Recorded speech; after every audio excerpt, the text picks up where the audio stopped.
If you've been hearing that the housing market is either crashing or on fire, let me show you what the numbers actually say because around here, it's neither. It's steady. Homes are selling, prices are holding, and buyers finally have a little bit of room to breathe. Stick with me to the end because the most useful thing this month that I want to share isn't even a number. It's a property tax detail that a lot of homeowners around here have wrong. Across the region, around 1,466 single family homes sold in June. That's down about 3% from May and about 1% from a year ago. So sales are pretty much flat. Our months of supply is sitting around 4 right now, which is about the most balanced that this market has been in years. Under 4 leans towards sellers, 4 to 6 is considered balanced, and over 6 leans towards buyers. We're right in the middle. That's the headline. Balanced, not booming, not busting. The average sale price in June was just under $399,000. That's up about 2% from May, and it's pretty much flat from last year. I want to be honest about using the word flat because our median price slipped a little year over year.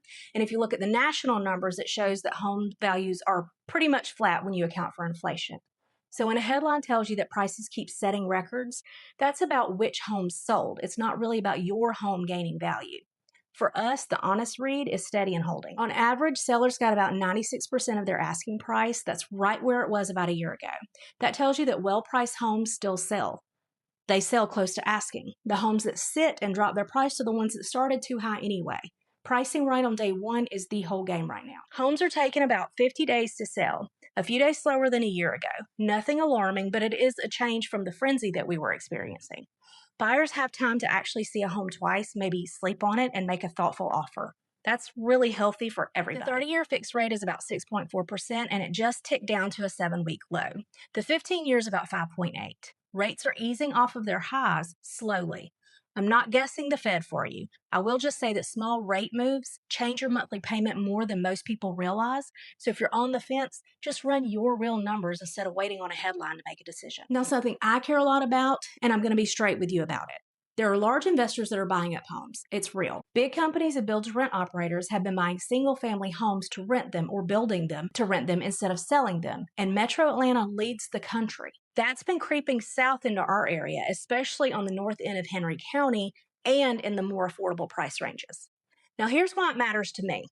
When an investor pays cash and closes fast, the first-time home buyer that's trying to get their foot in the door is the one that's going to lose out. And every single home that turns into a rental is one less home for someone to own instead of renting. Now, I believe that homeownership is still one of the best ways for everyday people to build stability, and I don't want to see that door close. This isn't about me telling you to panic. In our rural counties, it's less common than it is in the metro area, but I want you to know it's happening because knowing it is how you hold your own. And if you're out there buying, especially in the lower price ranges, it's going to help for you to know if the neighborhood is heavy investor activity so that you can plan for it and write an offer that's going to stand up to a cash buyer. Let me take you around the 6 counties that I serve most. Butts County came in around $339,000, 58 days on the market, and under 3 months of supply.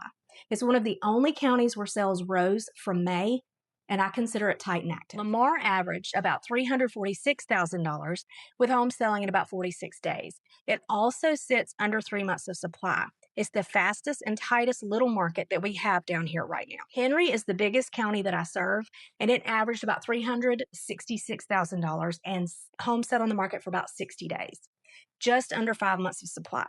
It cooled a little bit from May, and it sits balanced. Henry sets the tone for this region. Monroe County was our priciest, averaging at just over $500,000, but it's also our slowest at 69 days. That's the lake and larger home market, and the move up tier just takes longer to sell. You'll see it clearest in Monroe County. Jasper County averaged about $366,000 over a small number of sales. It took about 58 days for homes to sell, and Jasper County is loosened up to about 5 months of supply. It's a pretty thin market, so if you hire in homes, pull that average up. Buyers there have a little bit more room than they did. And Spalding County stayed our most affordable at about $309,000, with homes moving in about 47 days. It also carries the most inventory, which is just over 5 months of supply. That means that buyers in Spalding have the most leverage in the area. Now, here's the thing that most homeowners around here have wrong. Everyone's talking about how Georgia capped property taxes with House Bill 581. Well, there's kind of a catch. Your county, your city, and your school board each have to decide separately whether to keep that cap, and they can change that every year. In the 6 counties that I talk about, 5 of the 6 school boards opted out. The school portion is usually the biggest part of your tax bill. Now, only Butts County kept the cap on schools. So, for most of the people in the area, the largest part of the bill is still climbing with the market. 2 quick things to protect yourself. Make sure you actually file your homestead exemption because the cap only applies to your homestead. If you're buying, budget your taxes from the purchase price, not the seller's old number, because the value resets when the home sells, and you should just trust that it's probably going to go up. So that's your June picture: steady prices, a balanced market, and a tax cap that's kind of a patchwork more than a promise. That's why I look at the county, the state, and the national numbers all together, because the headlines that you're reading online and the headlines from your own street usually don't tell the same story. Now, if you want the full breakdown every month, you want to learn more about local events, the numbers behind the numbers, you can join my newsletter.